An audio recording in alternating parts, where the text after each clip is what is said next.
Hello दोस्तों, नमस्कार। तो आप लोग कैसे हैं? आई होप आप लोग अच्छे होंगे।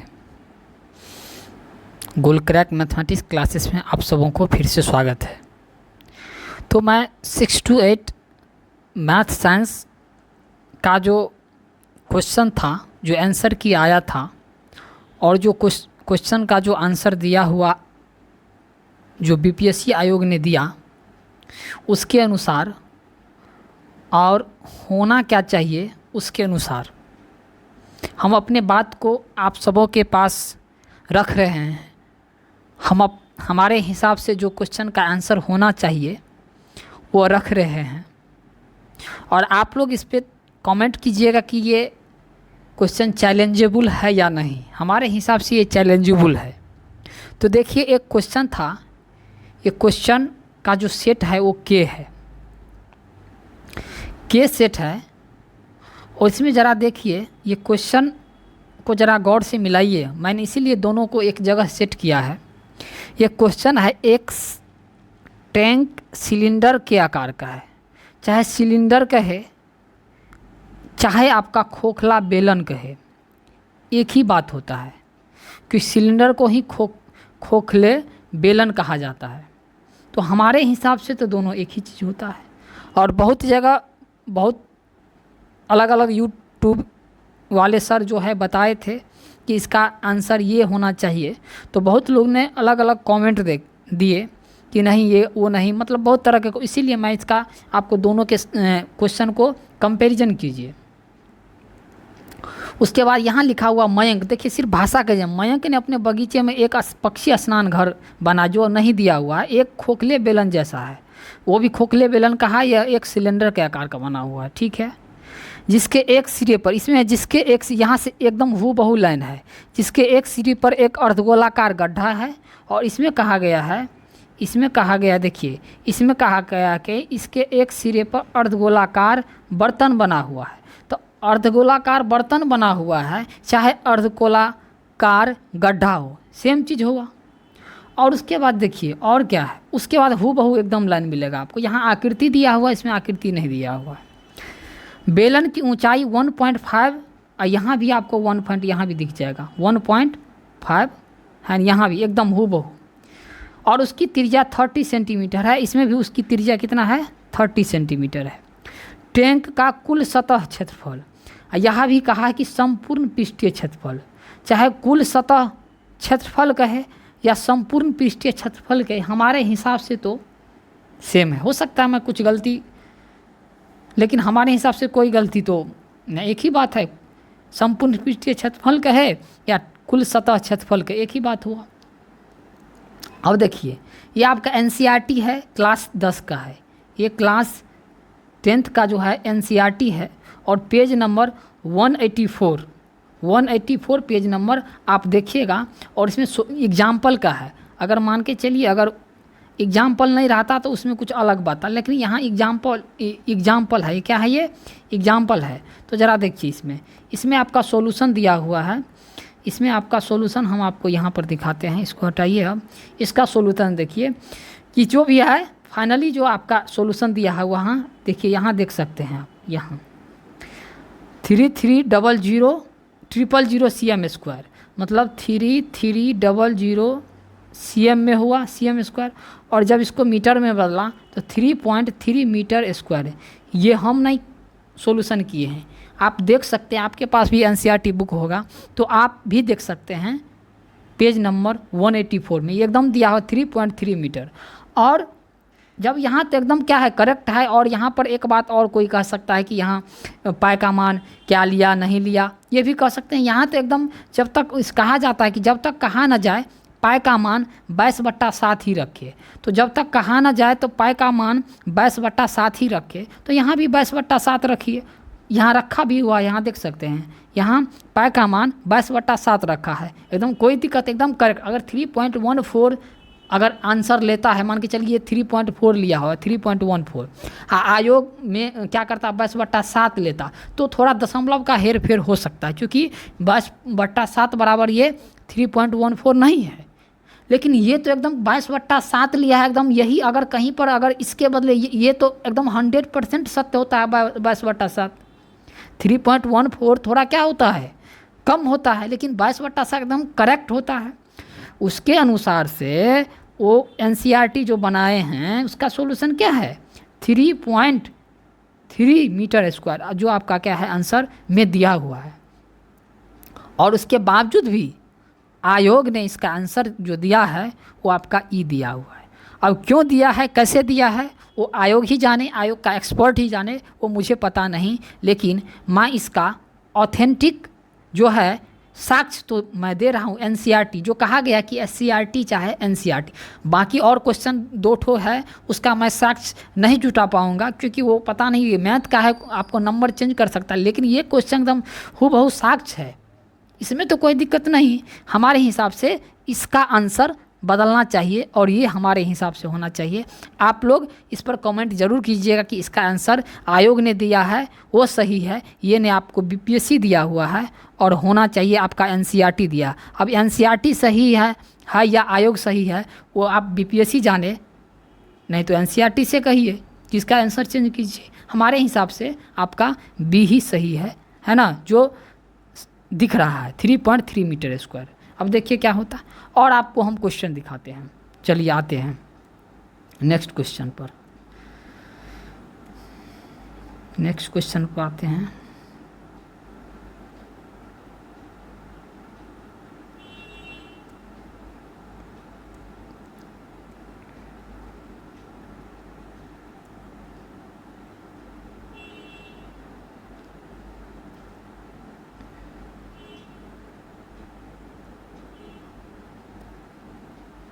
एक मिनट। हाँ दोस्तों, एक क्वेश्चन देखिए 88, ये के आपका ये सेट है। इसमें ज़रा देखिए, कहा अक्षित द्वारा 10,000 रुपये की राशि 2 वर्ष के लिए लिए गए 10% वार्षिक चक्रवृद्धि ब्याज पर उधार ली जाती है। 2 वर्ष के अंत में उसे भुगतान किया जाने वाला चक्रवृद्धि ब्याज और उसके बाद राशि, चक्रवृद्धि ब्याज किया हुआ उसके बाद राशि जो है वो क्या होगा, अमाउंट। आपका अमाउंट पूछ रहा है, राशि मतलब अमाउंट मतलब ब्याज के साथ कितना देना होगा और उसका ब्याज वो कितना भरा। तो कोई बात नहीं, अगर इसका आंसर अगर हमने बनाया है, चूँकि ब्याज आपका 10% है तो पहला वर्ष 10 का 11 लगेगा और दूसरा भी 10 का 11 लगेगा, चूँकि 10% है ना। 10% का मतलब होता है 1/10 और 10 का ब्याज 10 रुपया के बाद 1 रुपया लगेगा, तो कितना 10 का 11 अमाउंट हुआ, फिर 10 का 11 हुआ। 11 को 11 से मल्टीप्लाई कर दिए 121 और 10 × 100, मतलब आपका मूलधन कितना है 100 है ना। तो आप कह सकते हैं कि 100 बराबर कितना हुआ 10,000 हो गया। तो इसी प्रकार 100 बराबर आपका 10,000 हुआ तो 121 बराबर कितना होगा आपका, आप कह सकते हैं 12100। तो यहाँ देखिए, यहाँ क्वेश्चन बनाने का बात नहीं है, छोड़िए कैसे बनाते ये ट्रिक है। तो इस कैसे बनाते हैं इसका कोई मायने नहीं है, मायने यह है कि इसका आंसर आपका जो है 121 जो होता है ये आपका राशि होता है। क्या होता है, राशि। लेकिन अब कहे चक्रवृद्धि ब्याज कितना होता है तो 2100 होता है। चक्रवृद्धि ब्याज कितना होता है 2100 होता है, 2100। चक्रवृद्धि ब्याज आपका 2100 होता है, ये 2100। चक्रवृद्धि ब्याज आपका 2100 होता है, सॉरी, चक्रवृद्धि ब्याज 2100 होता है। इसका फाइनली अगर आप आंसर देखें तो इसमें ये जो देख रहे हैं आयोग ने ये लगाया, ये बीपीएससी ने लगाया है, बीपीएससी ने लगाया। लेकिन मेरे हिसाब से यहाँ पहले चक्रवृद्धि ब्याज कहा है, तो अगर यहाँ पहले चक्रवृद्धि ब्याज उसके बाद राशि। अब देखिए चूँकि एग्ज़ाम का प्रेशर होता है, अब पता नहीं, आप आयोग ही जाने। अगर आयोग का मन है तो चक्रवृद्धि ब्याज अगर पहले दिया तो हाँ, अगर कोई लगाया होगा आंसर या मैंने ही लगाया तो मैंने चक्रवृद्धि ब्याज पहले दिया हुआ है और उसके बाद राशि। तो चक्रवृद्धि ब्याज पहले, इसमें से कोई नहीं, आंसर तो है लेकिन चक्रवृद्धि ब्याज बाद में। तो चक्रवृद्धि ब्याज तो लास्ट में, राशि पहले जो चक्रवृद्धि ब्याज मांगा तो उसके हिसाब से पहले चक्रवृद्धि ब्याज होना चाहिए, उसके बाद राशि। मतलब पहले आपका 2100 देना चाहिए हमारे हिसाब से, बाकी उसके बाद आपको 12100 होना चाहिए, है ना। ये आपका क्या हो गया, अमाउंट हो गया, है ना। ये आपका क्या हो गया, अमाउंट हो गया। और उसका ब्याज कितना, 2100। तो बताइए, चूँकि 12,100 आपका अमाउंट और 2100 उसका ब्याज हुआ, तो पहले तो यहाँ चक्रवृद्धि ब्याज कह रहा है, उसके बाद राशि, तो उसके हिसाब से आंसर तो ये होना चाहिए। लेकिन आयोग ने इसके हिसाब से, इसमें तो आपका कोई है ही नहीं। इसके हिसाब से पहले चक्रवृद्धि ब्याज दिया, इसके हिसाब से तो कोई है ही नहीं। जब कोई है ही नहीं तो हम क्या करें, कोई आंसर नहीं देंगे, नन ऑफ दिस देंगे। क्योंकि इसमें पहले कहा चक्रवृद्धि ब्याज, तब कहा राशि, उसमें है ही नहीं। इसीलिए आंसर ई होना चाहिए हमारे हिसाब से। बाकी आप लोग इसका कमेंट कीजिएगा कि इसका आंसर होना क्या चाहिए, है ना। इसका सीधा सा यही फंडा था, फंडा कुछ नहीं था। क्यों, इसका जो पहले दिया हुआ है अमाउंट, इसका फंडा कुछ नहीं था। इसमें पहले दिया हुआ अमाउंट, उसके बाद दिया है ब्याज। लेकिन यहाँ पूछा है पहले चक्रवृद्धि ब्याज, उसके बाद राशि, बस ये उल्टा दिया हुआ है। अगर इसके हिसाब से दे तो पहले होना चाहिए ये 2100 और उसके बाद होना चाहिए 12,100, है ना, क्वेश्चन के हिसाब से। लेकिन ऐसा नहीं था, इसीलिए क्वेश्चन का आंसर ई होना चाहिए। लेकिन बीपीएससी ने माना है ये बीपीएससी माना है, ये हम नहीं, बीपीएससी माना है। हम तो हमारे हिसाब से ये होना चाहिए। बाकी लोग, आप लोग कमेंट कीजिएगा। ये अगर इसको चैलेंज करने वाला होगा तो आप चैलेंज कर सकते हैं। वैसे हम तो चैलेंज इसको हम करेंगे। बाकी देखिए, नेक्स्ट देखिए, आपको दिखाते हैं जो इस पर ध्यान बहुत लोगों का कम गया है। पता नहीं, ये हमारे समझ से बाहर है कि इसका इंग्लिश वर्जन भी मैंने देखा और हिंदी वर्जन भी देखा, मुझे बहुत कन्फ्यूजन हुआ। अंत में चूँकि बीपीएससी है, वो घुमा घुमा के पूछता है ना, इसीलिए मैंने इसका जवाब क्या दिया। देखिए, ये क्वेश्चन है, प्रातः 10:45 एक टावर की छाया उसकी ऊंचाई के बराबर है। मतलब एक टावर है, यहाँ फिगर भी बना हो, एक टावर है, ये टावर हुआ, है ना, उसका ये छाया हुआ। कहता है टावर की छाया टावर की ऊंचाई के बराबर है। तो जितना ये है उतना ही ये है, और ये 90 डिग्री है। ये आपका हाइपोटेनस हो गया, कर्ण हो गया। तो अगर ये बराबर ये है, इसका मतलब ये भी 45 और ये भी 45। चलिए ठीक है, अच्छी बात है। मतलब हाइट जो है टावर का, उसके छाया के बराबर है। ये टावर है और ये आपका शेडो है, इसके छाया है। कहता है ऊंचाई के बराबर, सूर्य की ऊंचाई। हमारे हिसाब से सूर्य की ऊंचाई कैसे आप पूछे, इससे आपका सूर्य का ऊंचाई कैसे निकलेगा। मुझे ये क्वेश्चन थोड़ा हमको जैसे लगा कि सूर्य की ऊंचाई नहीं, सूर्य का उन्नयन कोण पूछा है। क्या पूछा है, उन्नयन कोण पूछना चाहिए। ये सूर्य का ऊंचाई है, तो जैसे इंग्लिश में मैंने देखा तो वहाँ भी एल्टीट्यूड था। मतलब अगर मान के चलिए हिंदी टाइपिंग अगर कहता है कि अगर आपका हिंदी में गलत है टाइपिंग किया, तो आपका इंग्लिश अगर सही है तो इंग्लिश को ही सही माना जाएगा। तो मैंने इंग्लिश को भी देखा, वहाँ भी एल्टीट्यूड लिखा हुआ था, मतलब हाइट ही था। तो यहाँ सूर्य की ऊंचाई हम कैसे फाइंड कर सकते हैं। हमारे हिसाब से इसको ये पूछना जो चाहिए, उसका सूर्य की उन्नयन कोण। अगर सूर्य का उन्नयन कोण पूछता तो सूर्य का उन्नयन कोण यही आपका होता। क्या होता, सूर्य का उन्नयन कोण हमारे हिसाब से यही होता। बाकी आप लोग को समझ है, हमें जो समझ में आया, क्योंकि कंपटीशन का क्वेश्चन है, क्योंकि बीपीएससी है, वो घुमा घुमा के पूछता। पता नहीं इसमें सूर्य की ऊंचाई में क्या राज है, मुझे नहीं जानकारी है। इसीलिए मैं आप सबों के साथ मैं शेयर कर रहा हूँ कि सूर्य की ऊंचाई पूछा है, तो ऊंचाई तो मीटर में होना चाहिए। ऊंचाई क्या, ऊंचाई आपको किस में होना चाहिए, मीटर में होना चाहिए। तो ऊंचाई तो मीटर में होना चाहिए, यहाँ डिग्री में दिया है, तो हमारे उस हिसाब से कहे भाई ऐसा हो ही नहीं सकता। चूँकि ऊंचाई पूछा है तो सूर्य की ऊंचाई यहाँ हम कैसे फाइंड कर सकते हैं।